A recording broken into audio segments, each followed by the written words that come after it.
Gold, trusted gold buyers. మీరు తాకట్టు పెట్టిన బంగారాన్ని విడిపించి ఈ రోజు ఉన్న మార్కెట్ ధరకు కొనబడను.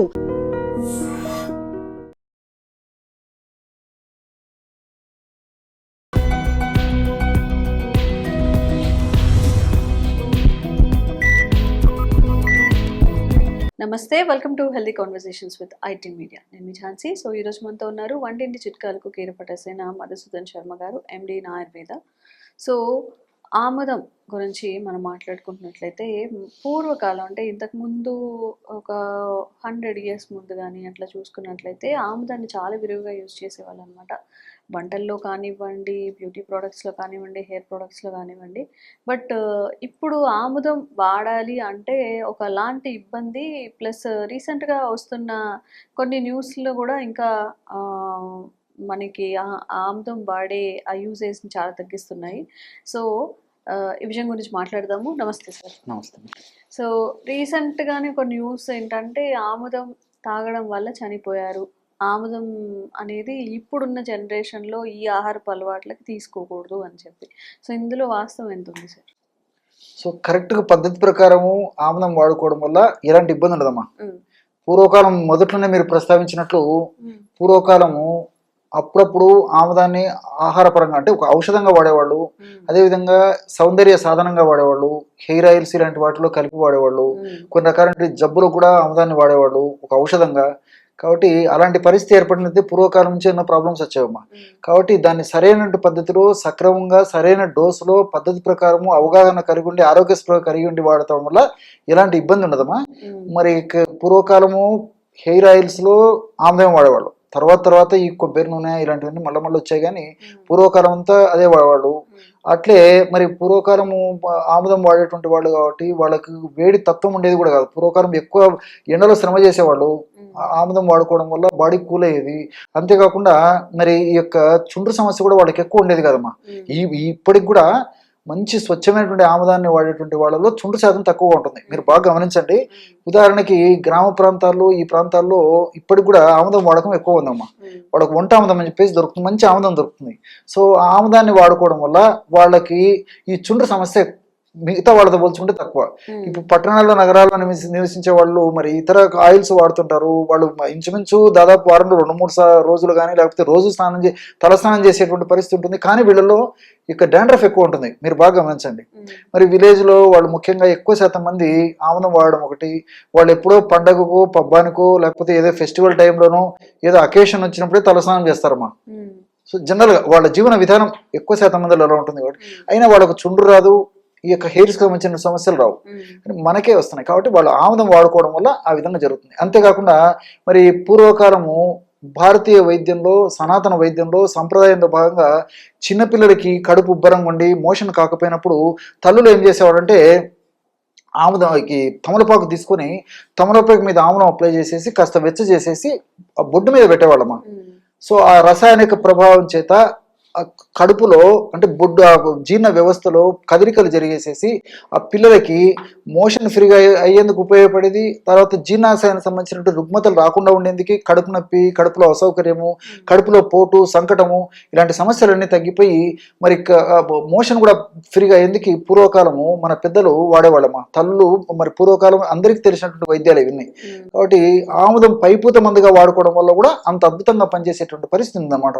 ఆ రోజుల్లో మరి స్వచ్ఛమైనటువంటి ఆముదాన్ని వాడేటువంటి పరిస్థితి ఉండడం వల్ల వాళ్ళు వాడుతున్నారు. మరి ఎలాంటి ఇబ్బంది కూడా లేదమ్మా.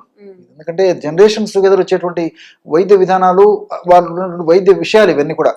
కాబట్టి అట్లా వాడేటువంటి పరిస్థితి ఏర్పడింది. అంతేకాకుండా పూర్వకాలము మరి పెద్దలు ఏం చేసేవాళ్ళు మా అప్పుడప్పుడు కనీసం 6 మాసాలకు సంవత్సరానికి ఈ కోష్ట శుద్ధి చేయించేవాళ్ళు ఆ కుటుంబ సభ్యులకు అందరికి కూడా.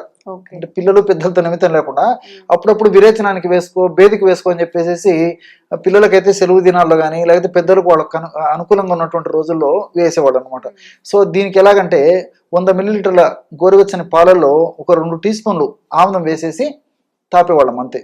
సో దీనివల్ల ఏమైతుందంటే 3 లేదా 4 సార్లు మొత్తం లోపలంతా క్లియర్ అయిపోయేది, పేగులంతా క్లియర్ అయిపోయేది అనమాట.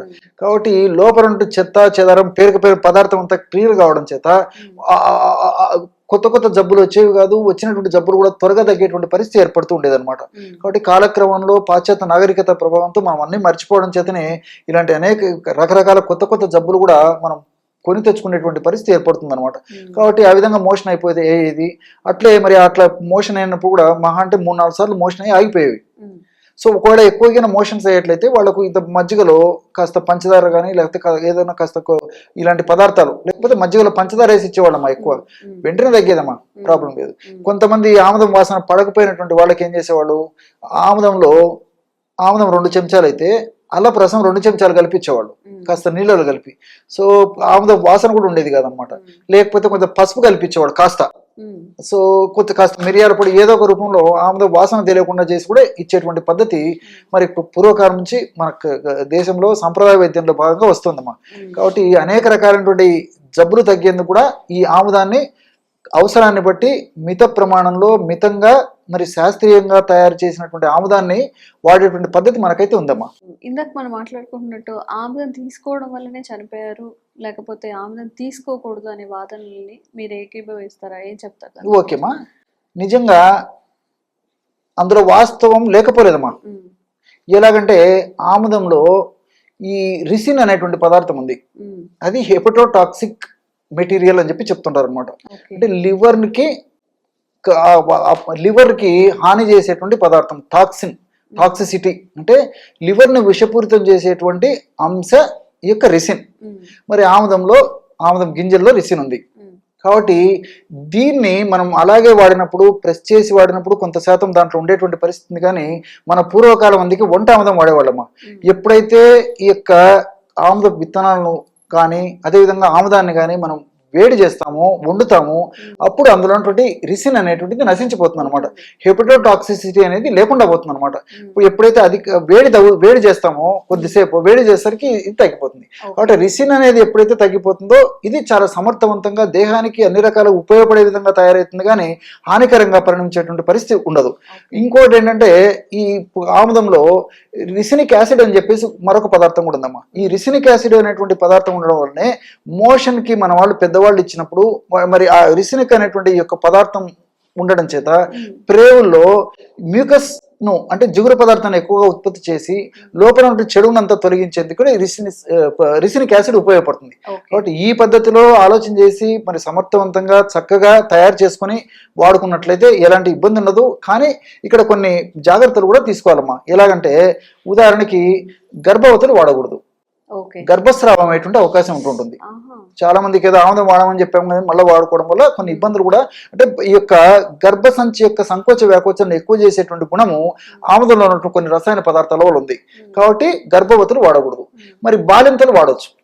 అంటే పిల్లలకు పాలిచ్చే తల్లులు ఖచ్చితంగా వాడదగినటువంటి ఆహార ఔషధం కూడా, అంటే రోజు వాడవలసిన అవసరం లేదమ్మా, కనీసము అప్పుడప్పుడు ఈ యొక్క ఔషధాన్ని వాడుకోవడం వల్ల పిల్లలకు కూడా ఆ యొక్క ఆరోగ్యం చేకూరుతుందమ్మా. అంటే తల్లి వాడితే పిల్లలకి ఎలా చేకూరుతుందంటే, పాలు తాగే పిల్లలకి తల్లి నుంచి ఆహారమే, తల్లి నుంచి తీసుకున్న పోషకాంశాలే పాలలో కలుస్తాయి. కాబట్టి ఆ పాలను పిల్లలు తాగుతారు. కాబట్టి తల్లి యొక్క పాలల్లో దోషాలు ఏమన్నా ఉన్నట్లయితే ఆ యొక్క ప్రభావం పిల్లలకు ఉండడం చేత పిల్లలకు మరి కడుపు నొప్పి ఉండడము, మోషన్ సరిగ్గా కాకపోవడము, కడుపు ఉబ్బరంగా ఉండడము, ఇలాంటి లక్షణాలన్నీ కలుగుతుంటాయి. కాబట్టి మరి తల్లి యొక్క పాలు శుభ్రంగా ఉండాలన్నమాట, దోషాలు లేకుండా ఉండాలన్నమాట.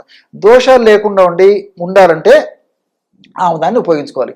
ఎలాగంటే ఉదాహరణకి ఈ రోటీలు, చపాతీలు, పుల్కాలు ఇవి తయారు చేసుకునేటప్పుడు కనీసం వారంలో ఒక్కసారి కానీ 10 రోజులకు ఒక్కసారి కానీ కొద్దిగా ఆముదం తయారు చేసుకుంటూ కాస్త ఆముదం కలిపేసి తయారు చేసుకొని, అలాంటి ఆముదం కలిసినటువంటి కొద్ది ప్రమాణంలో ఆముదం కలిసినటువంటి ఆ యొక్క రోటీలు, పుల్కాలు ఇలాంటి వాడుకోవడం వల్ల, ముఖ్యంగా వంట ఆముదం కలిసినటువంటి వంట ఆముదంతోనే తయారు చేసుకోవాలి.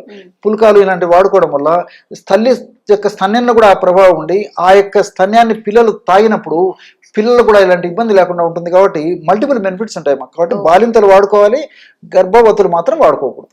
ఓకే. సో ఏదైనా వాడేటప్పుడు ఎవరెవరు వాడాలి, ఎందుకు వాడకూడదు అని తెలుసుకుంటే ఇలాంటి ప్రమాదాలకి గురి కాకుండా ఉంటాము. ఇఫ్ ఎవరైనా కానీ ఆముదం విషయంలో ఆముదం వాడాలి అనుకుంటున్నప్పుడు ఈ విషయంలో కాన్షియస్గా ఉండండి. Thank you so much. Okay. And for more videos, please subscribe to iDream. Please subscribe to iDream. Please subscribe iDream. And please subscribe to iDream. For more videos, subscribe to iDream. Please like, share, and subscribe to the channel. Congratulations, iDream. Subscribe to iDream. Subscribe to iDream. So subscribe to iDream Media. iDream ki iDream team అందరికి huge congratulations. Please subscribe iDream Media. Please subscribe to iDream. Subscribe iDream. Please subscribe to iDream. iDream అంటే నా కళల ఛానల్ను subscribe చేసుకున్న నోరు తిరుగుతలేదు, మీరైతే గంట గుర్తు కొట్టరు. For more such videos, please subscribe to iDream. Subscribe to iDream. Please subscribe to iDream. Please subscribe iDream Media. Please do subscribe to iDream. Please subscribe to iDream Media. For best entertainment and information, please subscribe iDream. And don't forget to subscribe to iDream.